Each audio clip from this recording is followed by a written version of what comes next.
Welcome to Leading the Follower with your host, Rebecca Benston.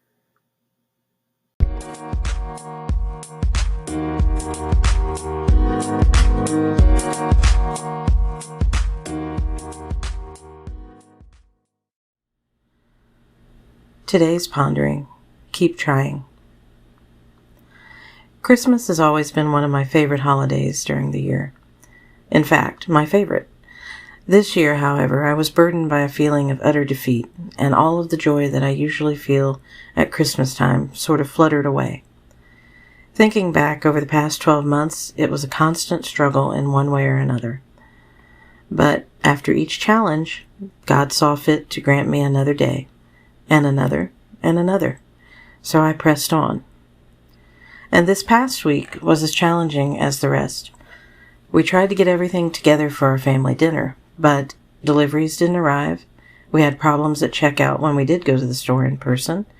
And then on the day when I actually had time to go out and take care of things, we had a snowstorm and were unable to leave the house. By the time we reached Christmas Eve, I didn't even want to try anymore. I just wanted to crawl in a hole until next year. In years past, we had challenges, but this year, it somehow seemed like every door we tried to open slammed shut the moment we attempted to walk through.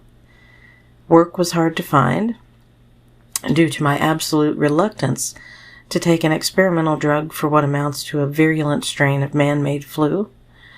I never took the flu shot before, and I'd be damned if I was going to be forced by my government to take a shot that contained ingredients I certainly wouldn't want in my body.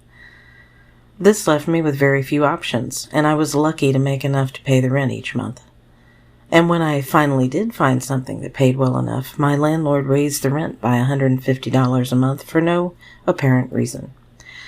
2 steps forward, 3 steps back. And when I had health concerns, I couldn't even go to the doctor this year because they had those ridiculous mask mandates in place. I can't wear a mask, so whatever care I needed had to be provided virtually. Thankfully, I found some great home remedies and made some changes to my routine that helped fight off the big stuff. I've also faced a few challenges with my publishing business and the platform I use to create our books. I've been with this particular provider for 8 years, but for some reason this year they decided to be extremely difficult and caused multiple delays in production. And when you try to call customer service, it's all but non-existent. If you do happen to get someone on the phone, they give you ridiculous instructions that bring about no resolution. So, that's an issue I need to tackle this coming year. But in spite of all this, I'm still hopeful that I can do great things in the new year. Daunting as it sometimes feels, it still doesn't seem impossible that I will be able to accomplish what I set out to accomplish.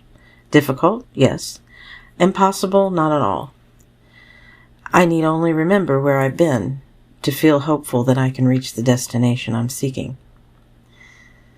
For example, years ago, I wouldn't have even considered trying to get a degree due to a lack of finances and having defaulted on student loans when I was in a deep depression.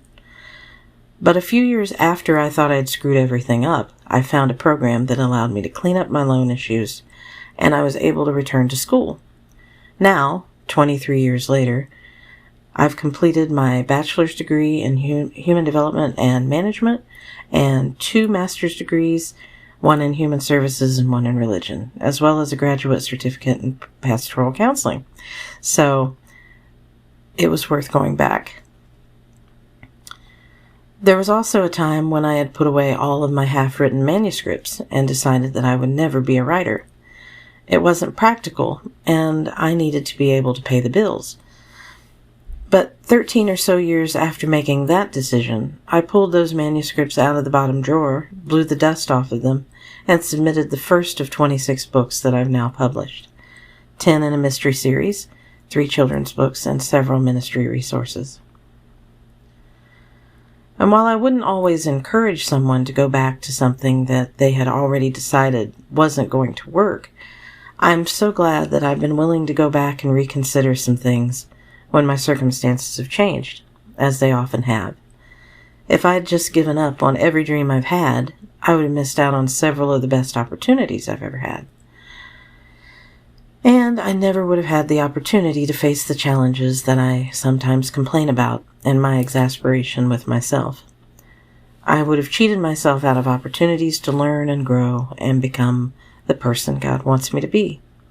Yes, you heard that right. Those challenges I complain about are actually welcomed. Maybe not in the moment, but in retrospect, I can see the value, the things that cause me stress brings. I can see where those challenges and struggles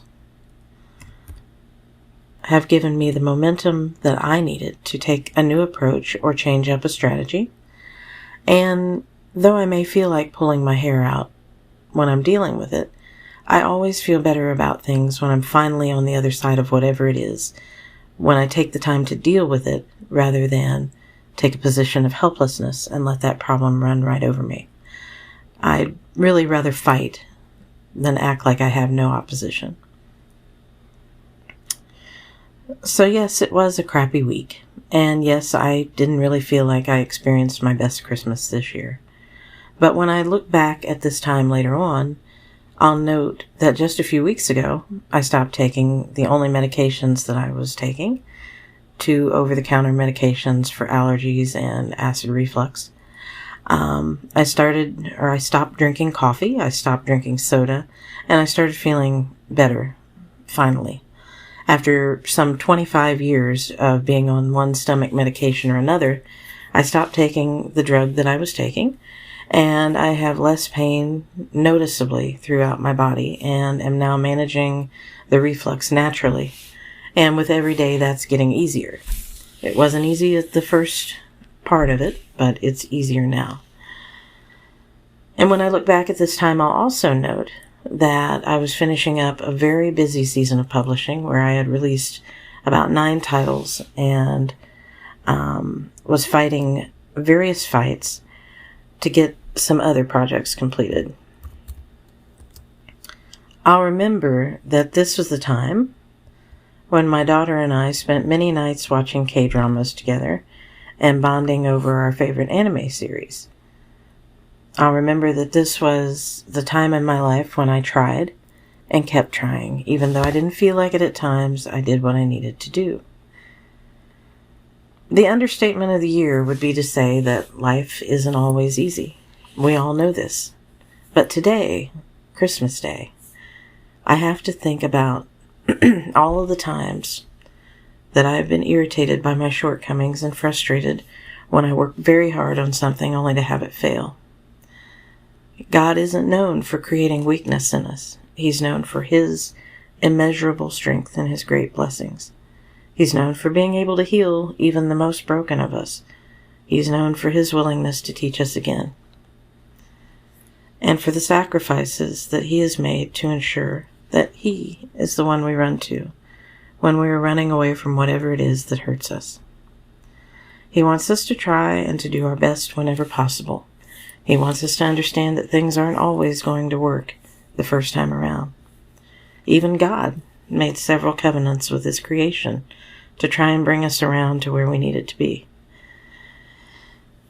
But in spite of the fact that we are constantly proving that we don't know how to do this life stuff right, He still tries to help us. He still loves us through whatever.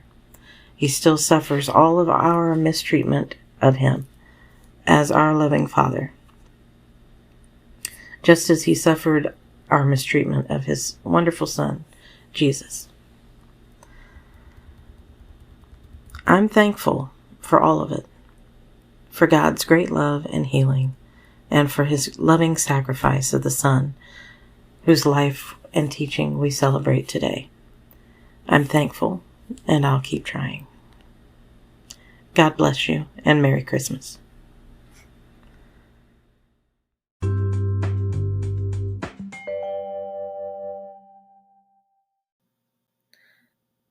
Thanks for stopping by.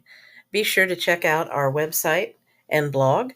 The blog is at www.leading-the-follower.com. Thanks and God bless.